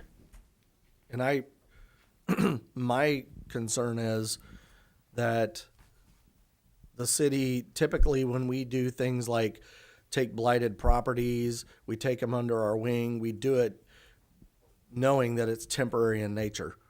We get them, we remediate them, we get rid of them.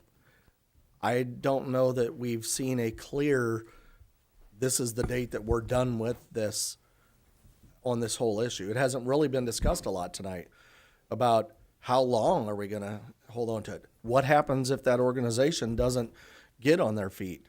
Are we into this for an indefinite amount of years? It seems like 1 year, but it could be more. And to Mr. Bateman's point, maintenance, well, I mean, it's not a very complicated issue. We'd have to hire somebody. Quite honestly, the city's needed to hire somebody for maintenance of our buildings long before this, because we have very generous employees that do things that are outside the scope of their jobs. And just like with our IT, we need to start getting away from that and doing it the right way. So I guess that's what I would want to know is how long, because we have a city not too far north of us here that got into an endeavor for entertainment, and it's still the pain in their side, and it's called the Coliseum. They got into that and they own it, and it's a profit-making thing. They've had people indicted that have been operating that business. The city should not be in the business of being in business. That's my opinion. Ms. Rolfson and Mr. Hoblet. Again, going back to our conversation the other day, and I asked the question at that point, would this become a dead issue? Because the mission of what you people want to do and the vision for what could happen in the years should we be able to help all of these people that need help. And you said, no, you'd still go forward. You still would look at what needs to be done for the operation that you've looked at.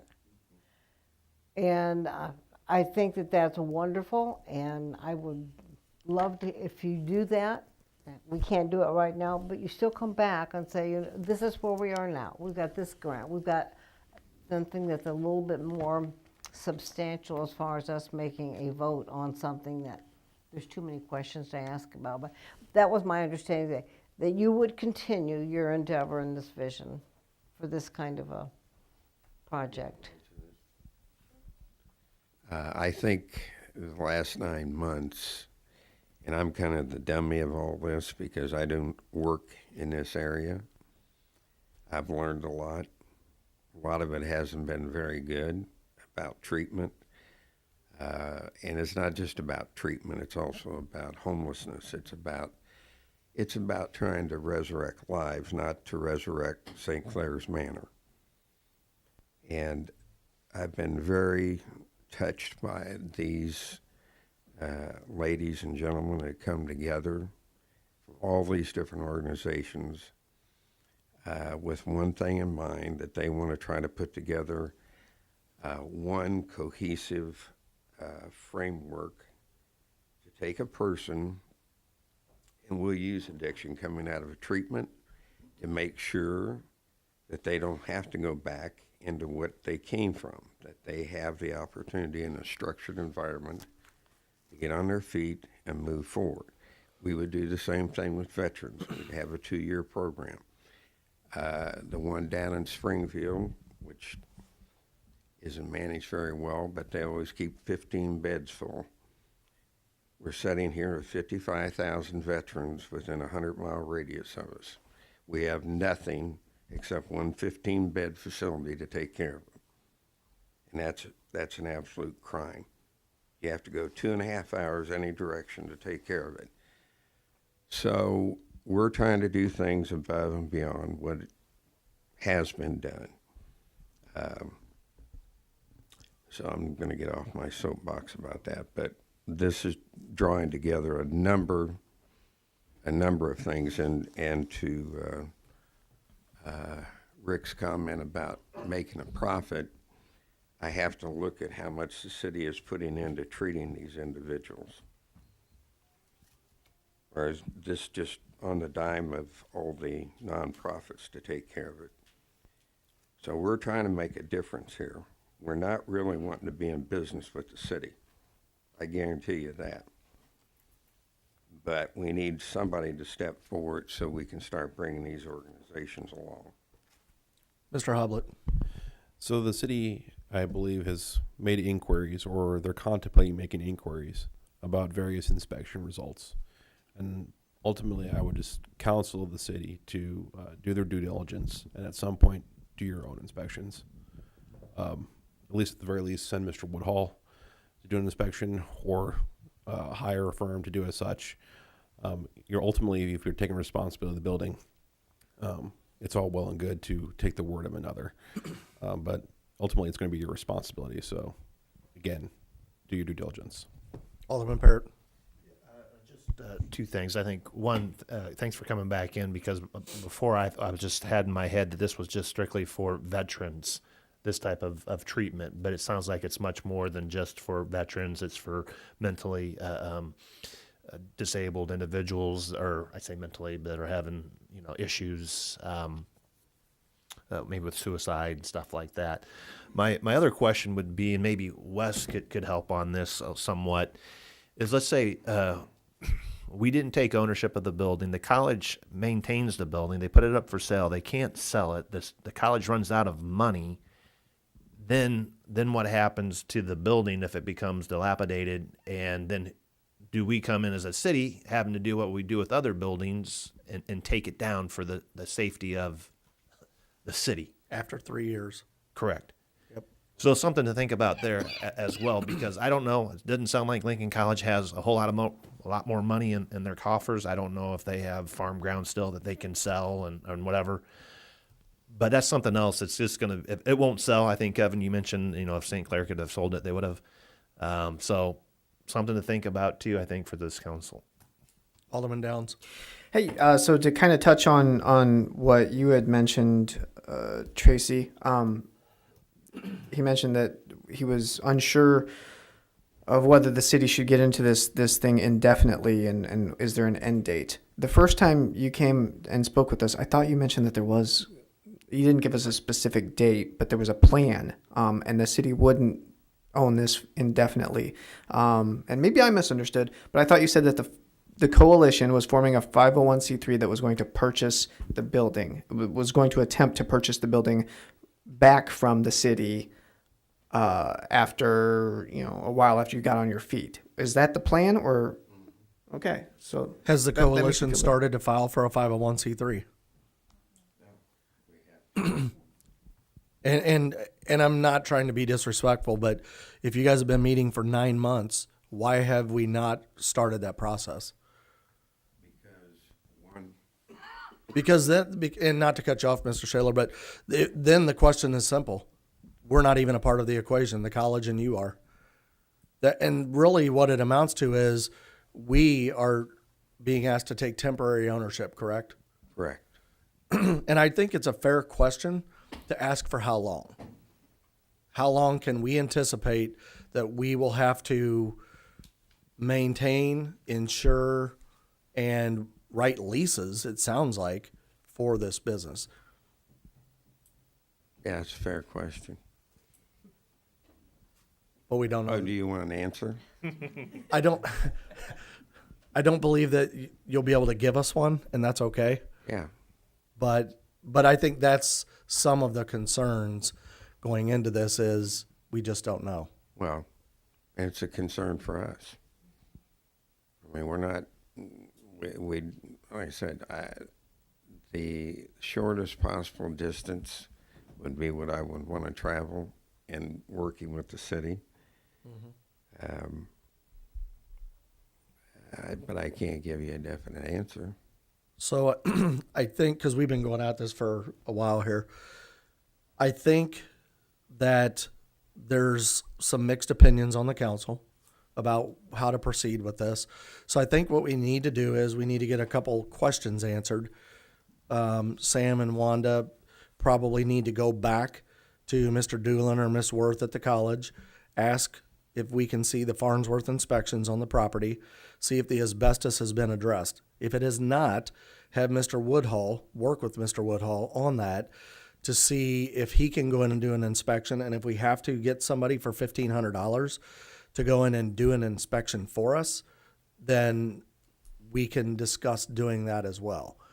Regarding the grant, I'm indifferent. I would leave it up to the council to decide, but we could have a special voting meeting on December 27th, immediately following the cow.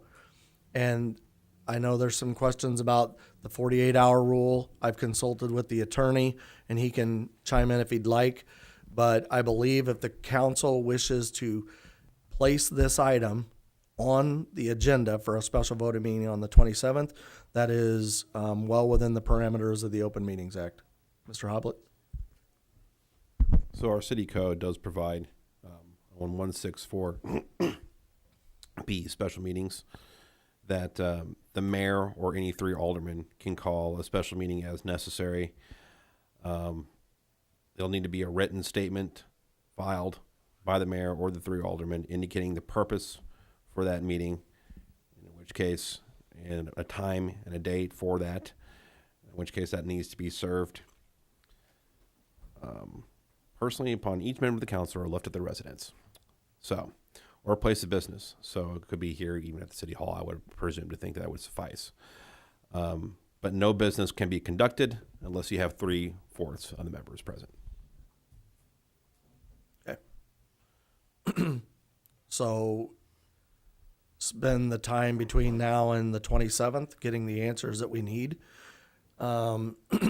Is the council okay with me calling a special meeting on the 27th following the committee of the whole placing this item on that agenda? Yes. Okay. So I'll work with Ms. Bateman.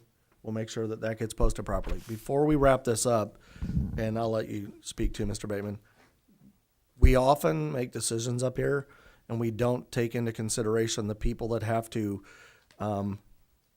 take our marching orders and implement them. So I think it would be fair to have the department heads that are sitting here with us tonight, and Wes is on the phone, chime in on how you feel about this from how it will impact your department. You mean tonight you want? I'd like to hear from them. Yep. I don't If think you'd like to decline, you can. No. But I think that's fine. I appreciate. I want to give you that voice. I appreciate the offer, Mayor. I agree with several of the aldermen who spoke up and said that there is a need in our community for substance abuse and mental health treatment. I don't think that there's a law enforcement official anywhere in Illinois or the U.S. That would disagree with that. It's a problem every community has.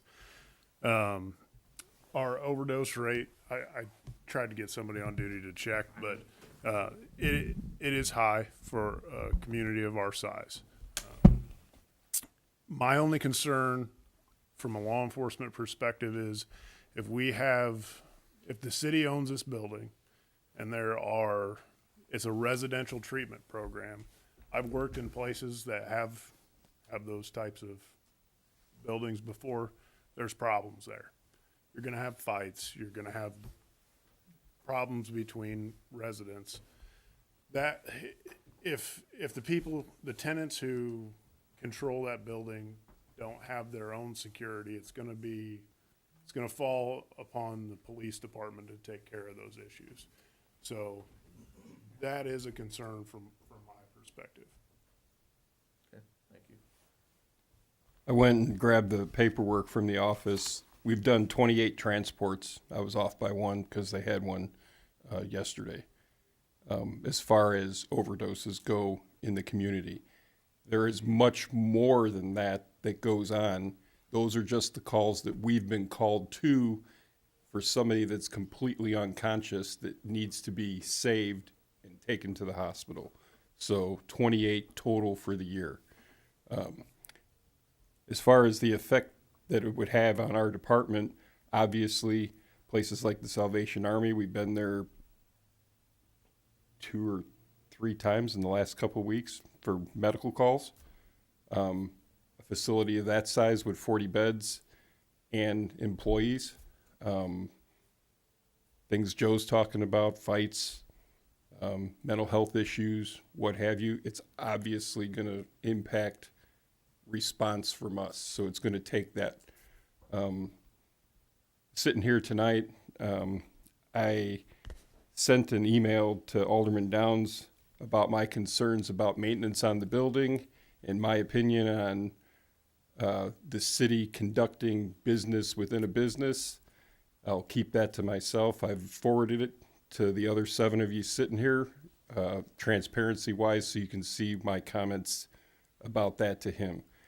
I reiterate what Tracy and what Kevin have said. Each of us that is a department head in our own buildings, whether it be Joe, myself, Wes, Walt, we take care of other buildings. We take care of the building that we're in. Wes takes care of the depot. Walt takes care of his building. Joe takes care of his building. And those are the buildings that are operational. You put this building into function with 3 furnaces, multiple air conditioning units, grounds that are going to need attended by Walt to mow and take care of the weeds and the bushes and things of that nature. It's absolutely going to impact every department here in the city. So not only are you talking about the electricity and the insurance on the buildings, you're talking about each department and what fiscal impact it has on them.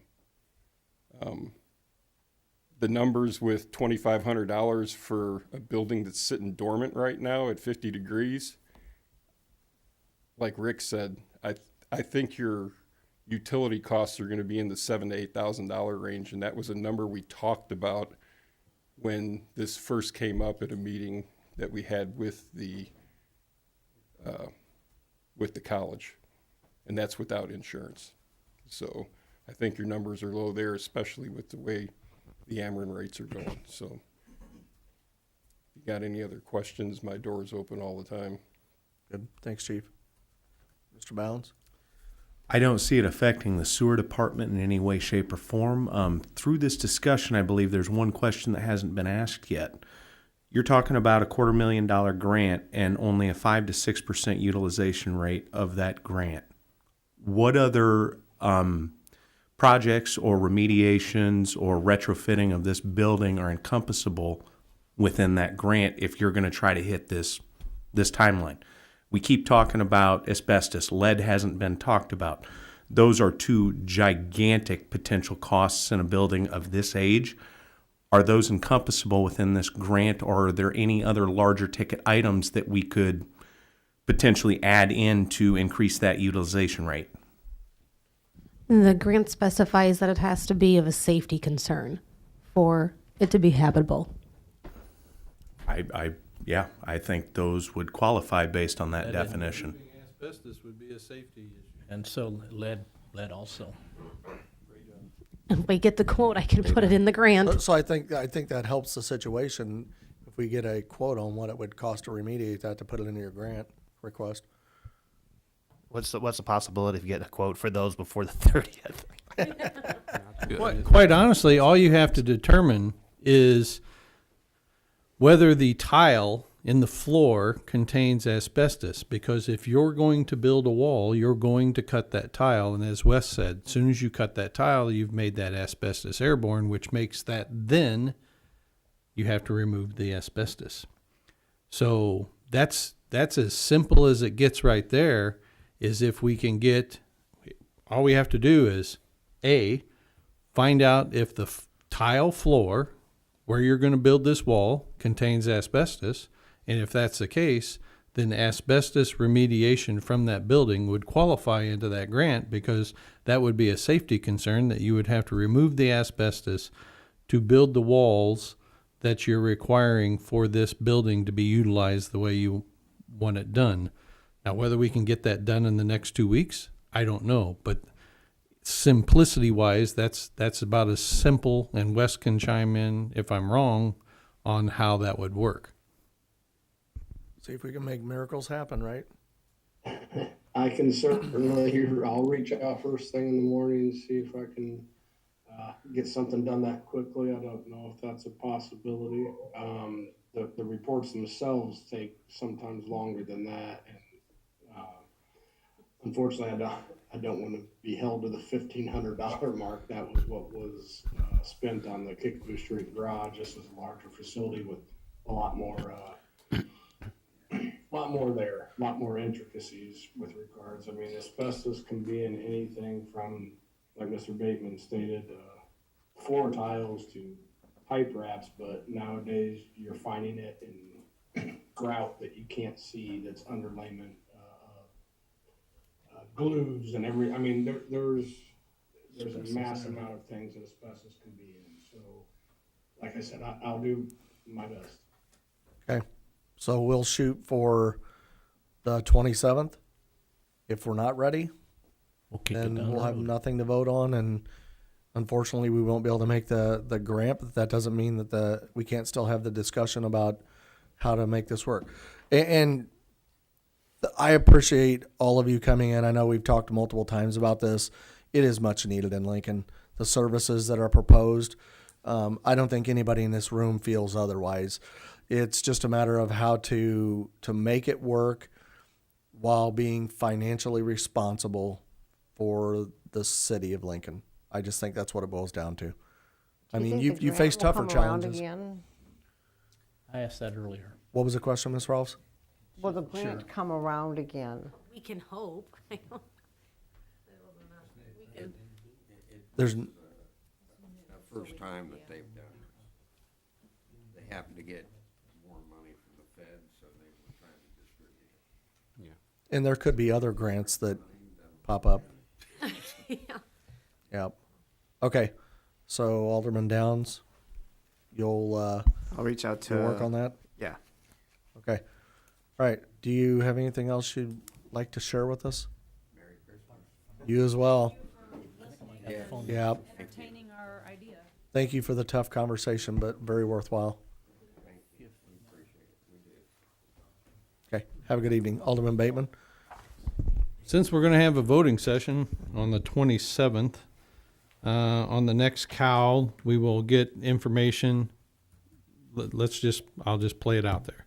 The solar garden for the sewer upgrade had a deadline of December 31st of this year. The solar company and the city of Lincoln have done their part. Ameren has delayed the implementation of that solar park till after the first of the year. So the solar company I sent it to Tracy and the city attorney. It's for an extension. I did reach out to Mr. Diafilippo earlier this evening. Haven't heard from him, asking if 1 year would be sufficient. I'm assuming that would be. I don't want to come back and constantly ask for extensions because Ameren hasn't done their part. So since we're going to be voting, there will, if it's okay with the mayor and the city attorney, this will be on the next cow with a voting session to follow of an extension for this so that they can continue their work while waiting for Ameren to And this is for clarification, because I had to ask Mr. Bateman, this is for the current solar farm that is already built out on the property, not for the second one, which we've been talking about. yeah, this is Ameren. Andrew can probably, You had a phone call. Ameren has delayed us several times out there. Okay. So if the council's okay with that, since we're already gonna have an agenda, we can place that solar farm extension agreement, solar farm agreement extension on the agenda, Voting agenda. on the special voting agenda. Well, it'd be on the cow, and then we would have the voting agenda. You can't put it on the cow and then do it on the special voting. Has to be posted 48 hours in advance. So, If you're going to set a special meeting from which you would give written notice, then would that not suffice for that 48 hours? If we were to do that tomorrow? it would. I think there's some confusion about talking on the cow next week and then voting right after that, which we cannot do. So by putting it on the agenda tonight For the special meeting. for the special meeting, it meets the 48-hour requirement. And in the meantime, Mr. Bateman can either send it to everybody or have the clerk send it to everybody so that you have the agreement document in hand that you would see in the packet. I'll forward it to the clerk's office and she can forward it. And if you have any questions, please do not reply all. It's a lengthy document. The city attorney has looked at it. It's an extension of what was already voted on. It just had a deadline, and they cannot be operational by that deadline because of the Ameren's delay on implementing. I don't know if you can answer, Andrew, or if you know what Ameren's delay is on turning that on. So we have got a very big day out at the sewer plant tomorrow. We have a 100% plant shutdown to address a piece of what he's talking about. The information Alderman Bateman has provided you over the last 3 months in regard to this has been very accurate. There have been numerous issues that have come up. I would say the most extreme one that has come up is the switchgear that had to leave our facility, or what was planned for our facility, and be given to another facility that happened to have the exact same piece of equipment when theirs caught on fire. That creates a huge delay. We were just talking about St. Clair's Manor. The generators apparently sold off. I can tell you from manufacturers, just about any one of them right now, you're looking at an 18-month delay for a generator. The explanation is COVID for a lot of these reasons. I don't know Don't use that word again. how to explain that any differently, but I'm sure, looking at the faces that I'm seeing around this room, it seems that most of you have been giving that answer for one thing or another. It has become the catch-all. I can't tell you what is taking so long, but the majority of it is material delays. Is this the piece of equipment that Ameren? Yeah, this is the piece of equipment that Ameren came and took because they knew it was sitting there and has not replaced it yet. But then the agreement we have is with the solar company, and now they're delayed because Ameren has not replaced the piece of equipment that was already on site that they took in somewhere else. Okay. So unless there's an objection, we'll place that on the special voting meeting on the 27th. Okay. Thank you, everybody, for thing you. Oh yeah. Let me wrap this up. I know that was a long meeting, and we threw a couple items at you that weren't on the agenda. So, thank you for your patience in talking through that, and we'll see where we end up. Ms. Bateman. Okay, this is just a formality. As you know, Police Chief Velakovich is retiring at the end of the month, and Joe is stepping in his place. The police department has a credit card through State Bank / Heartland Bank, and to take Matt's name off and to put Joe's name on, which says City of Lincoln with the person's name on there, they have to have minutes from a meeting that this was discussed. It does not need to be voted on. It just needs to, she will document it that I am telling you guys that this credit card is going to take Matt's name off, replace it with Joe's name, and I can vouch that that credit card doesn't hardly ever leave the police station. It sits in locked drawer. So, okay.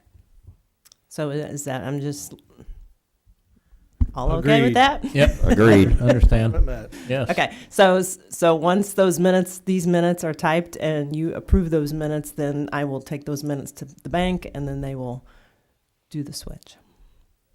Okay. So is that going to be on the special? No. No, you don't have to Doesn't vote have for to it. vote. It just has to be announced. But he can use the card even if it doesn't have. Yeah. I can if necessary. Yeah. There'll be no. He's legally changed his name to Matt Velakovich, so. And then something else I want to mention is, as you know, the windows arrived last week, and they started putting them in today, and everything went pretty well smoothly. I mean, I never heard a complaint, but they'll be back tomorrow, and until they all get in.